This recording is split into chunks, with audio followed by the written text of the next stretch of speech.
Hadirin dimohon berdiri. Yang Mulia Majelis Hakim Konstitusi memasuki ruang persidangan.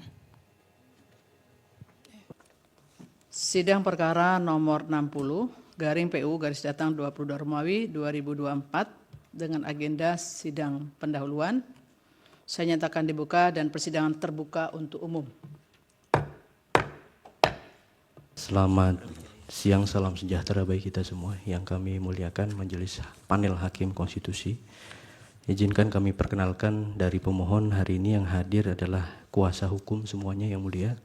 Dari sebelah kanan ada Pak Said Salahuddin, kemudian sebelahnya ada Regio Alfala Rayandra, SH, MH, dan sebelah kiri ada M. Haikal Firzuni dan saya sendiri Muhammad Imam Nasef. Terima kasih yang mulia. Baik, terima kasih Saudara Imam Nasef ya sebagai koordinatornya ya. Baik. Prinsipal nggak ada yang hadir ya? Prinsipal tidak ada yang hadir. Iya. Pertama untuk pemohon ada dua prinsipal yang mulia. Satu dari Partai Buruh, kemudian yang kedua Partai Gelora. Kemudian untuk kewenangan Mahkamah Konstitusi langsung di halaman 4.6 yang mulia. Bahwa objek permohonan pengujian material objektum litis yang para pemohon ajukan dalam perkara aku adalah ketentuan pasal 40 ayat 3 Undang-Undang 10 2016 yang berbunyi dianggap dibacakan. Bahwa berdasarkan uraian di atas oleh karena Mahkamah Konstitusi memiliki kewenangan untuk melakukan pengujian material undang-undang terhadap undang-undang dasar, sedangkan para pemohon telah tegas menyatakan bahwa objektum litis permohonan aku adalah pengujian material pasal 40 ayat 3 Undang-Undang 10 2016 terhadap Undang-Undang Dasar 1945, maka Mahkamah Konstitusi berwenang memeriksa, mengadili dan memutus permohonan aku. Bahwa pemohon satu adalah organisasi partai politik berbadan hukum yang dibentuk didasarkan atas kepentingan umum dan kepentingan publik. Kegiatan Partai Buruh juga berkenaan dengan kepentingan rakyat banyak. Hal tersebut dapat dilihat dari tujuan pembentukan Partai Buruh sebagaimana termuat dalam ketentuan pasal 5 Anggaran Dasar Partai Buruh yang dinyatakan dalam Akta Notaris nomor 7 tanggal 19 Maret 2022 dan telah mendapatkan pengesahan dari Kementerian Hukum dan HAM nomor MHH dan seterusnya. Kemudian dalam permohonan aku bahwa pemohon satu diwakili oleh pimpinan Dewan Pusat Partai yang disebut dengan Komite Eksekutif atau Eksekutif Committee Exco Partai Buruh, yaitu satu Insinyur Haji Said Iqbal selaku Presiden dan dua Ferry Nuzarli SH selaku Sekretaris Jenderal yang terpilih secara sah dalam Kongres 4 Partai Buruh tahun 2021 yang telah juga mendapatkan pengesahan dari Kementerian Hukum dan HAM nomor MH-5 dan seterusnya. Pemohon dua adalah organisasi partai politik berbadan hukum yang dibentuk didasarkan atas kepentingan umum dan kepentingan publik, yaitu Partai Gelombang Rakyat Indonesia atau Gelora, sebagaimana akta dianggap dibacakan yang mulia. Kemudian dalam mengajukan permohonan aku, pemohon dua Partai Gelora diwakili oleh pimpinan Dewan Pusat Partai yang disebut dengan Dewan Pimpinan Nasional, yaitu Muhammad Anies Mata selaku Ketua Umum dan Mahfud Siddiq selaku Sekretaris Jenderal sebagaimana telah mendapat pengesahan AHU nomor MH-13 dan seterusnya dianggap dibacakan. Berdasarkan pasal 94 ADART, Ketua Umum dan Sekretaris Jenderal berwenang mewakili partai baik dalam maupun keluar. Bahwa terhadap pemenuhan syarat kerugian konstitusional yang kedua, yaitu hak dan atau kewenangan konstitusional tersebut oleh para pemohon dianggap dirugikan oleh berlakunya undang-undang yang dimohonkan, para pemohon uraikan sebagai berikut. A. Bahwa apabila merujuk putusan MK nomor 51 2019 tanggal 28 November 2019, MK telah menegaskan bahwa yang mempunyai kedudukan hukum untuk menguji ketentuan pasal 40 ayat 3 Undang-Undang 10 2016 adalah partai politik, karena ketentuan aku hanyalah berlaku bagi partai politik atau gabungan partai politik peserta pemilihan jika hendak mengajukan pasangan calon.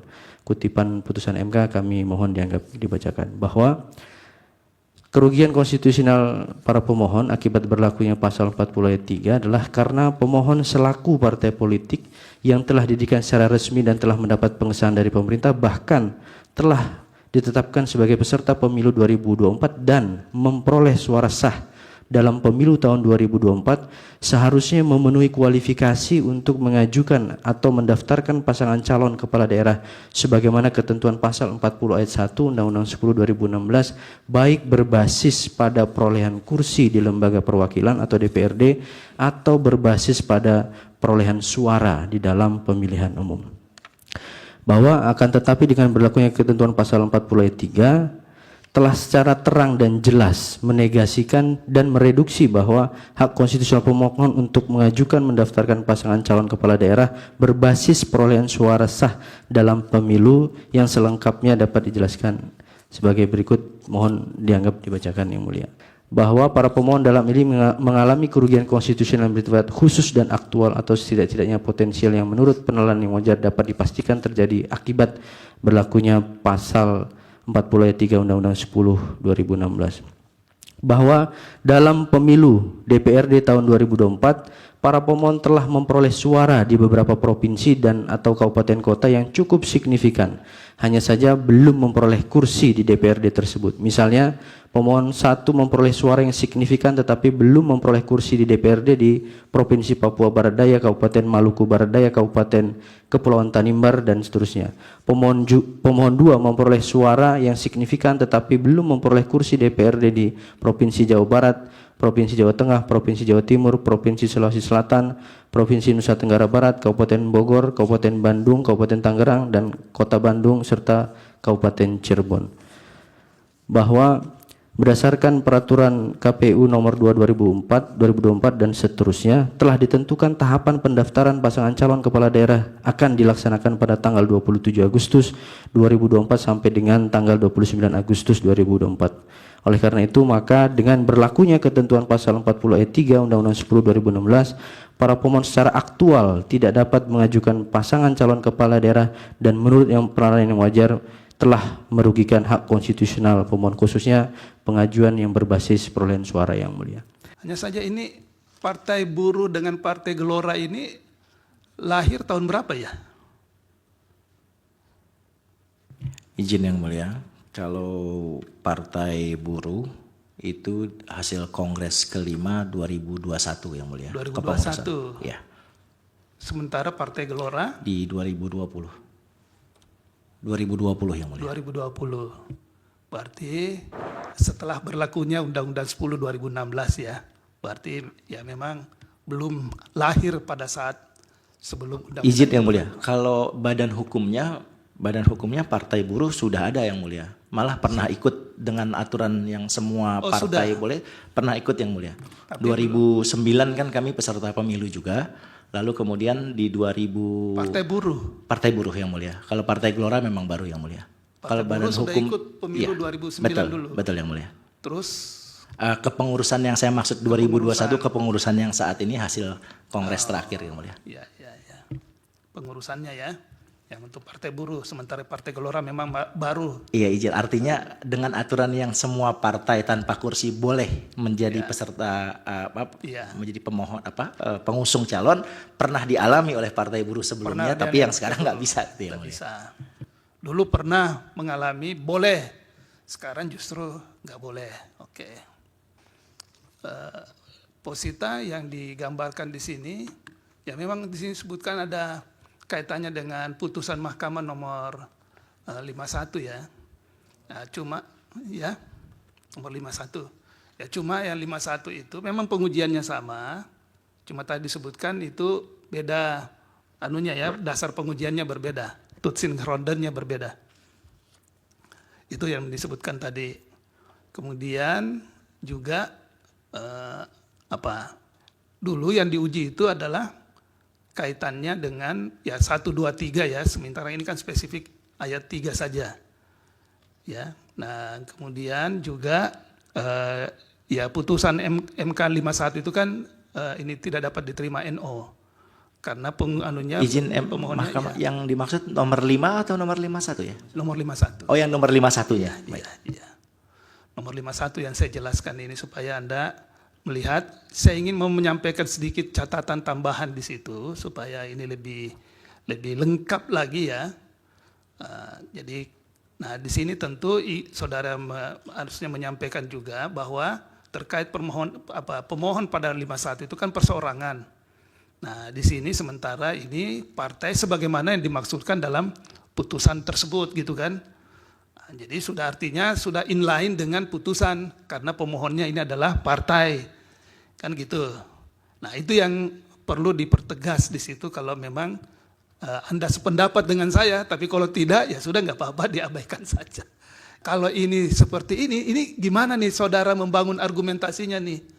Itu satu ya. Jadi saudara bangun argumentasi bahwa terkait dengan ketentuan konstitusi yang ya memang memungkinkan pembatasan, tapi pembatasan itu bukan sebagaimana yang dimaksud dalam kaitannya dengan persoalan norma ini. Nah, kan gitu, dengan argumentasi yang saudara kemukakan. Karena jangan sampai nanti, ini kan kami hanya bertiga nih.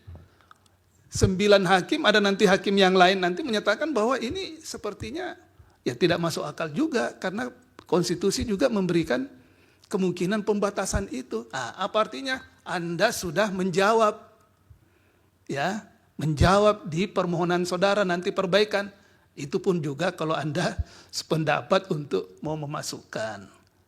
Kan gitu. Ya, bukan saya ingin mengecilkan, menciutkan Anda punya nyali ini, tetapi ini untuk supaya Anda kemukakan di sini nih, di permohonannya nih, bahwa ketentuan menyangkut ini, ya dalam beberapa putusan mahkamah misalnya gitu kan, yang menyebut, yang menegaskan bahwa itu adalah bagian dari open legal policy, tidak bisa diperlakukan, tidak bisa digunakan atau tidak bisa dipraktekkan dalam perkara aku ini, dalam permohonan saudara ini. Kenapa? Coba bangun argumentasi bahwa ini bukan open legal policy. Kan gitu. Nah, jangan-jangan nanti ada ya hakim melihatnya bahwa ini open legal policy. Nah, coba dielaborasi lebih lanjut ya. Apa yang ingin dicapai, walaupun ini sudah panjang lebar ini diuraikan di sini, dipertajam begitu ya. Saya hanya itu saja. Jadi secara umum ya permohonannya ya sudah cukup bagus. Tolong dipertegas perihalnya ya. Permohonan pengujian material pasal 40 ayat 3. Kalau dilihat dari sisi uraian tadi memang pasal 40 ayat 3 saja yang dimohonkan ya. Bahkan kalau mau tegas lagi yang dipersoalkan itu sebetulnya hanya ujungnya dari pasal 40 ayat 3 kan itu sebetulnya. Yaitu terkait dengan frase ketentuan ini hanya berlaku untuk partai politik yang memperoleh kursi di DPRD, kan itu sebenarnya yang saudara persoalkan. Kalau persentase saya kira enggak saudara persoalkan dari tadi. Saudara kan setuju nih, benar enggak? Terkait dengan persentase 25% untuk yang terkait dengan suara sah. Kemudian 20% kalau dia mendapatkan kursi di DPRD. Anda kan setuju itu sebetulnya soal persentase itu. Tapi frase di pasal 40 ayat 3 khususnya ada pembatasan bahwa itu harus berkaitan dengan kursi di DPRD itu yang Anda tidak setuju kan gitu. Tolong dipertegaskan ya, tolong dipertegas soal itu. Soal yang lain saya kira dari sisi struktur permohonan, sistematika permohonan ini saudara sudah biasa beracara jadi sudah mengikuti, hanya buktinya nanti dilengkapi ya terkait dengan pemohon 1, pemohon 2 karena keduanya adalah badan hukum ya, dilengkapi terkait dengan bukti-bukti yang dapat mewakili kepentingan dari badan hukum tersebut. Baik yang mulia, insya Allah nanti seluruh nasihat dan masukan yang sangat baik tadi nanti akan kami coba akomodir seluruhnya untuk memperkuat permohonan kami. Terima kasih yang mulia. Baik, ini juga secara prosedural perbaikan permohonan saudara ini juga ada waktunya ya. Batas waktunya adalah silakan nanti saudara lakukan perbaikan, itu pun kalau saudara memang menginginkan adanya perbaikan ya, sepenuhnya diserahkan kepada saudara ya. Perbaikan itu diserahkan Rabu 24 Juli 2024 paling lambat pukul 13. Kalau bisa lebih cepat lebih baik. Tapi saudara punya hak untuk menyampaikan apa yang ada dalam pikiran saudara untuk dituangkan, termasuk waktu-waktu yang ya sehingga mahkamah juga akan mempertimbangkan semua apa yang saudara cantumkan dalam perbaikan permohonan yang nanti akan diperbaiki. Silahkan, saya pikir begitu ya. Tapi semuanya nanti setelah Anda perbaiki, tentu wilayahnya ke mahkamah untuk menilai. Kemudian syarat-syarat yang harus dipenuhi oleh calon perseorangan bisa saudara sandingkan supaya lebih komprehensif permohonannya. Gitu ya. Terima kasih. Baik, dengan demikian sidang selesai dan ditutup. Hadirin dimohon berdiri. Yang Mulia Majelis Hakim Konstitusi meninggalkan ruang persidangan.